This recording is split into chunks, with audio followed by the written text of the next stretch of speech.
নমস্কার, আজকে আমি বড়ই এবং তেঁতুল দিয়ে আচার তৈরি করব। ভিডিওটা না টেনে শেষ পর্যন্ত দেখতে থাকুন। এখানে আমি কড়াই নিয়েছি। কড়াইটা গরম হলে আমি দিয়ে দিব শুকনো মরিচ। শুকনো মরিচটা নেড়ে চেড়ে আমি টেলে নেব।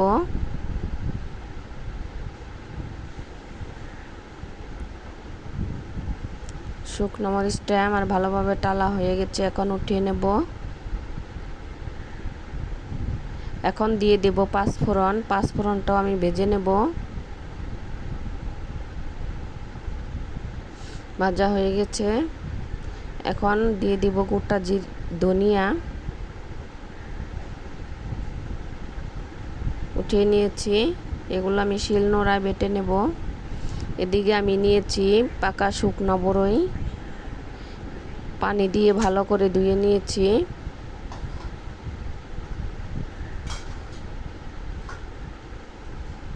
এদিকে কড়াই বসিয়ে দিয়েছি, পানি দিয়ে দিয়েছি, বড়ইটা সেদ্ধ করে নেব। দিয়ে দিলাম বড়ই।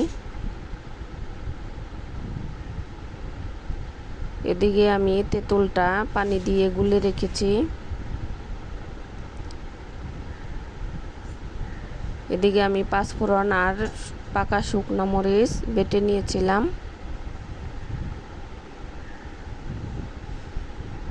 বড়ইটা আমার সেদ্ধ হয়ে গেছে ভালোভাবে, এখন উঠিয়ে নেব।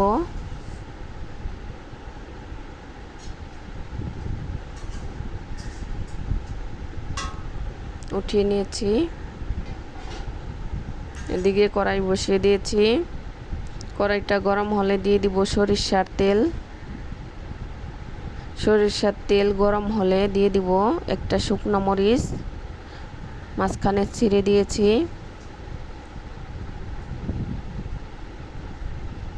এখন দিয়ে দিব পাঁচফোড়ন, একটু হালকা ভেজে নেব।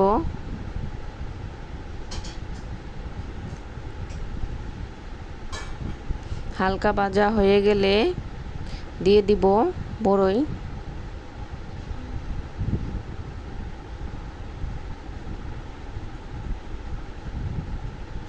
বড়ইটা আমি কিছু সময় নেড়ে চেড়ে ভেজে নেব।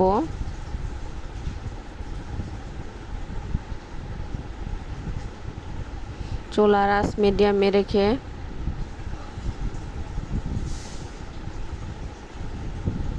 অনবরত নেড়ে চেড়ে ভাজতে হবে।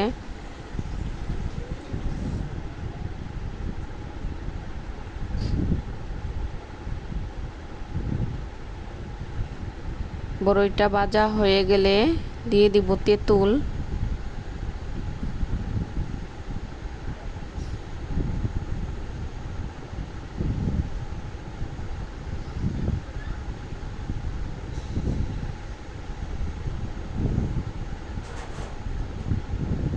তেঁতুলটা দিয়ে নেড়ে চেড়ে কিছু সময় নেড়ে চেড়ে নেব।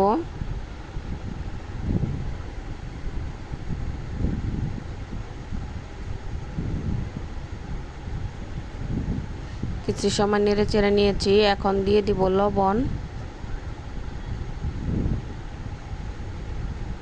লবণ দিয়েও নেড়ে চেড়ে নেব।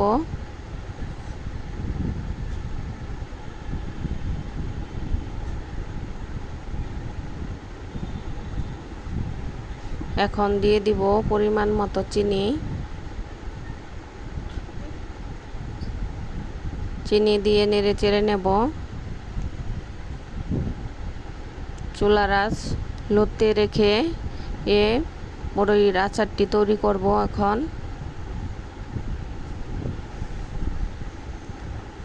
চিনি দিলে হালকা একটু পানি ছাড়ে, পানিটা একটু শুকিয়ে নেব। এভাবে আমি বড়ইটা ভেঙে দেব। এখন দিয়ে দেব পাঁচফোড়নের গুঁড়ি আর শুকনো মরিচের গুঁড়ি। এখন ভালোভাবে নেড়ে চেড়ে মিশিয়ে নেব। অনবরত নাড়তে হবে, নইলে নিচে পুড়ে যাবে।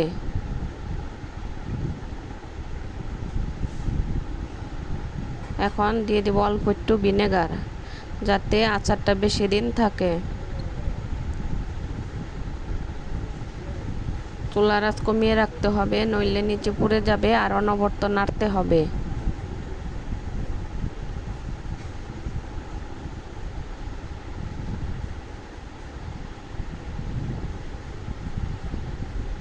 দেখুন কত সুন্দর হয়েছে।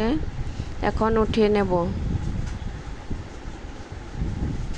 টক মিষ্টি জাল আচার বড়ইয়ের আর তেঁতুল দিয়ে। আপনারা বাসায় এভাবে বানিয়ে খেয়ে দেখবেন, ভালো লাগবে। যদি ভালো লাগে অবশ্যই লাইক, কমেন্ট, শেয়ার এবং সাবস্ক্রাইব করবেন। শেষ পর্যন্ত দেখার জন্য সবাইকে ধন্যবাদ।